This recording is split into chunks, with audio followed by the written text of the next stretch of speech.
Hello friends, ମୁଁ ସିଲିପ ସ୍ୱାଗତ କରୁଛି ଆପଣମାନଙ୍କୁ ଆମ ଚ୍ୟାନେଲ୍ ସୌମ୍ୟ କ୍ରିଏଟିଭିଟିକୁ। ସୋ ଫ୍ରେଣ୍ଡସ୍, ଆପଣ ଯଦି ପ୍ରଥମ ଥର ପାଇଁ ଆମ ଚ୍ୟାନେଲକୁ ଭିଜିଟ୍ କରୁଛନ୍ତି ତେବେ ଡେରି କରୁଛନ୍ତି କାହିଁକି? ଜରୁର ଆମ ଚ୍ୟାନେଲକୁ ସବସ୍କ୍ରାଇବ୍ କରିଦିଅନ୍ତୁ ନା। ଆମେ ପ୍ରସ୍ତୁତ କରୁଥିବା ପ୍ରତ୍ୟେକଟି ଭିଡ଼ିଓ ଆପଣମାନେ ସର୍ବପ୍ରଥମେ ଦେଖିପାରିବେ। ହଁ ଫ୍ରେଣ୍ଡସ୍, ମୁଁ ଆଉ ଗୋଟେ କଥା ମଧ୍ୟ କହି ରଖେ, କେବେ ହେଲେ ଆମ ଚ୍ୟାନେଲକୁ ଲାଇକ୍ ସେୟାର କମେଣ୍ଟ କରିବାକୁ ଜମା ବି ଭୁଲନ୍ତୁ ନାହିଁ। ମୁଁ ଜାଣିଛି ଆପଣ ନିଶ୍ଚୟ ସେୟାର କରିବେ। ଆପଣମାନଙ୍କ ଉପରେ ମୋର ସେ ଭରସା ବିଶ୍ୱାସ ଅଛି, କାରଣ କଥାରେ ଅଛି ସେୟାରିଂ ଇଜ୍ କେୟାରିଂ।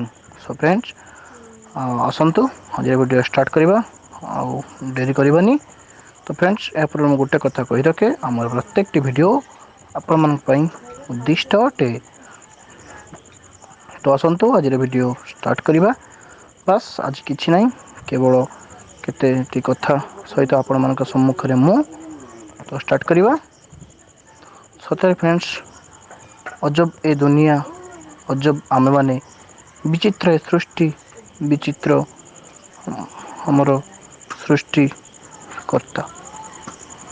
ଫ୍ରେଣ୍ଡସ୍, ଆଜିର ଦିନକୁ ଦେଖିଲେ ଆମକୁ ସବୁ ଅଜବ ଅଜବ ଲାଗେ।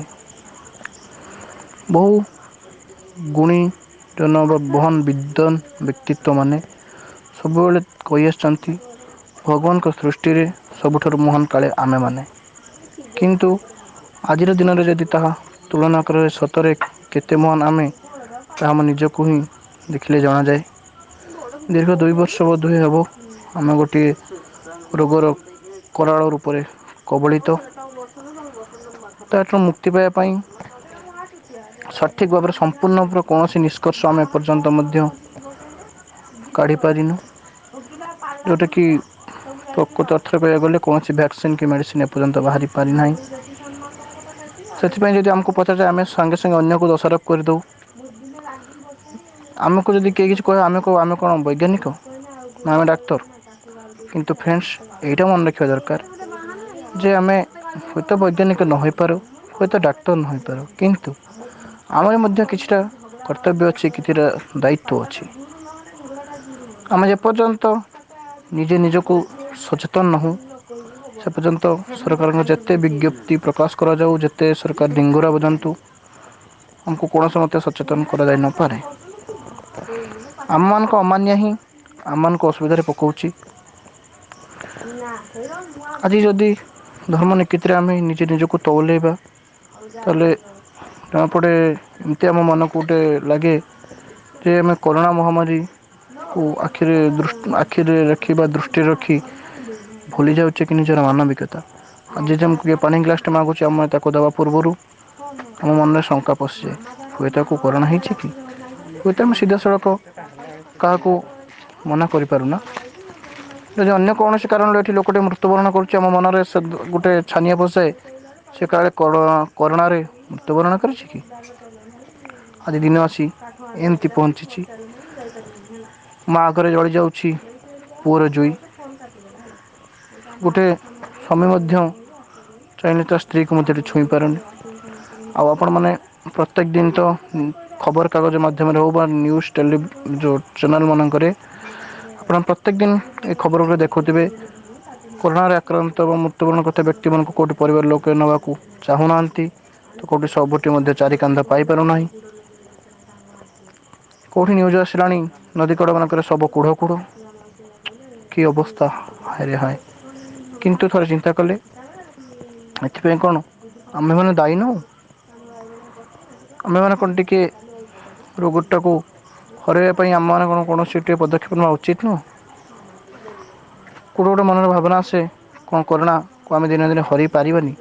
କିନ୍ତୁ ଫ୍ରେଣ୍ଡସ୍, ମୁଁ ଆଜିର ଏ ଭିଡ଼ିଓ ଏଇଥିପାଇଁ ପ୍ରସ୍ତୁତ କରୁଛି ଏବଂ ନିଶ୍ଚୟ ଆମେ କରୋନାକୁ ହରାଇ ପାରିବା, ଏ ପ୍ରତିଶ୍ରୁତି ମଧ୍ୟ ମୁଁ ଆଜି ଆପଣମାନଙ୍କୁ ଦେଉଛି।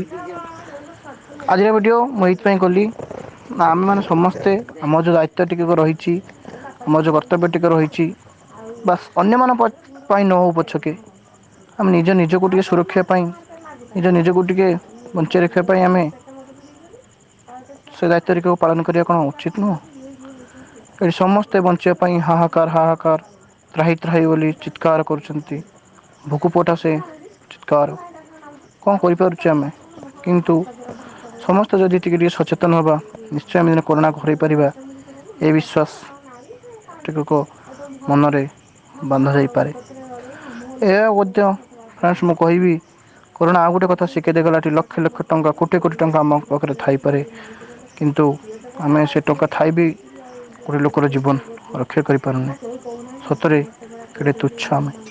ଆଉ ପ୍ରତିଦିନରେ ତ ନ୍ୟୁଜ୍ ଆପଣମାନେ ମଧ୍ୟ ଦେଖୁଛନ୍ତି ଯେ ଆଜି 10,000 20,000 30,000 କେଉଁଠି 50,000 ଲୋକ ପଜିଟିଭ୍ ଚିହ୍ନଟ ତ କେଉଁଠି 3,000 4,000 କେଉଁ କେଉଁ ଦେଶରେ ଲୋକଙ୍କର ମୁଣ୍ଡ ନେଇଗଲାଣି ମହାମାରୀ। କଣ ବା ଆମେ କରିପାରୁଛେ ଖାଲି ଶୁଣୁଛେ ଆଉ ରହୁଛେ ତୁନି ରହୁଛେ ସମସ୍ତେ ଭାବି ନେଉଛେ ହେ ତାକୁ ହେଇଛି ତାର ବୋଧେ କଣ ରୋଗ ଥିବ କି ତାର କଣ ଇମ୍ୟୁନିଟି ପାୱାର କମ୍ ଥିବ କି ଆମକୁ ହେବନି ଏଇ ଧାରଣାଟା ଭାବେ ଆଜିକା ଦିନରେ ବୋଧେ ମାନେ ଭ୍ରାନ୍ତ ବା ଆମର ଭ୍ରମ ବୋଲି ଆମେ କହିପାରିବା। ଏହି ଭାବନା ଯୋଗୁଁ ଆମେ ନିଜେ ନିଜକୁ ଅସୁବିଧାରେ ପକାଇବା ସହିତ ଅନ୍ୟମାନଙ୍କୁ ଅସୁବିଧାରେ ପକାଉଛେ। ଆସନ୍ତୁ ଥରେ ନିଜେ ନିଜ କଥା ଭାବିବା ସହିତ ନିଜର ବାପା ମାଆଙ୍କ କଥା ଭାବିବା ସମସ୍ତଙ୍କୁ ଟିକେ ସୁରକ୍ଷା ଦେଇପାରିବା ସମସ୍ତେ କେମିତି ବଞ୍ଚି ରଖିପାରିବେ ସେଥିପାଇଁ ସମସ୍ତେ ଚେଷ୍ଟିତ ହେବା ତତ୍ପର ହେବା ସରକାରଙ୍କର ପ୍ରତ୍ୟେକ ନୀତି ନିୟମକୁ ମାନି ଚଳିବା। ସମସ୍ତେ ଯଦି କିଛି ଦିନ ଆମେ ଜଗିଦେଲେ ଚଳିବା ନୀତି ନିୟମ ଗୁଡ଼ିକୁ ମାନିଦେଲେ ଯଦି ଆମେ କିଛିଟା କଷ୍ଟ ହଉ ପଛେ ଆମକୁ ଆମର ଯଦି କିଛିଟା ପ୍ରୟାସରେ କରୋନା ମହାମାରୀ ହଟିଯିବ ତାହେଲେ ଆମେ କରିବାନି କାହିଁକି। ଆସନ୍ତୁ ଆଜିର ଦିନରେ ଶପଥ ନେବା କେମିତି କରୋନା ମହାମାରୀକୁ ହଟାଇବା ପାଇଁ ସମସ୍ତେ ଦୃଢ଼ ଭାବରେ ନିଜକୁ ବିନିଯୋଗ କରିବା ଏହି ଦୃଢ଼ ସଂକଳ୍ପ ନେବା ଆଜିର ଦିନରେ। ବହୁତ ବହୁତ ଆପଣମାନଙ୍କୁ ସମସ୍ତଙ୍କୁ ପୁଣି ଥରେ ଧନ୍ୟବାଦ ସାଧୁବାଦ ଜଣାଇ ମୁଁ ଆଜିର ଭିଡ଼ିଓରେ ବିଦାୟ ନେଉଛି। ପୁଣି ଆପଣଙ୍କ ସହିତ ଦେଖା ହେବ ଆଉ ଏକ ଧମାକାଦାର ଭିଡ଼ିଓ ସହିତ ସେ ପର୍ଯ୍ୟନ୍ତ ମୋତେ ବିଦାୟ ଦିଅନ୍ତୁ। ଆପଣ ସମସ୍ତେ ଭଲରେ ଥାଆନ୍ତୁ। ଆପଣଙ୍କ ଦିନ ସମସ୍ତଙ୍କ ଦିନ ସୁଖ ଶାନ୍ତିରେ କଟୁ ଏହା ପ୍ରଭୁ ଜଗନ୍ନାଥଙ୍କ ନିକଟରେ ଓ ମା ଚଣ୍ଡୀ ମଙ୍ଗଳାଙ୍କ ନିକଟରେ ମୋର ପ୍ରାର୍ଥନା। ପୁଣି ଥରେ ଆପଣମାନଙ୍କୁ କହି ରଖି ଆମ ଚ୍ୟାନେଲକୁ ଲାଇକ୍ ସେୟାର କମେଣ୍ଟ କରିବାକୁ ଜମା ଭୁଲିବେନି ଆଉ ସବସ୍କ୍ରାଇବ୍ ତ ନିଶ୍ଚୟ କରିବେ ଏ ଆଶା ଏ ଭରସା ବିଶ୍ୱାସ ନେଇ ମୁଁ ଆପଣଙ୍କଠାରୁ ଆଜି ବିଦାୟ ନେଉଛି। ନମସ୍କାର ଧନ୍ୟବାଦ।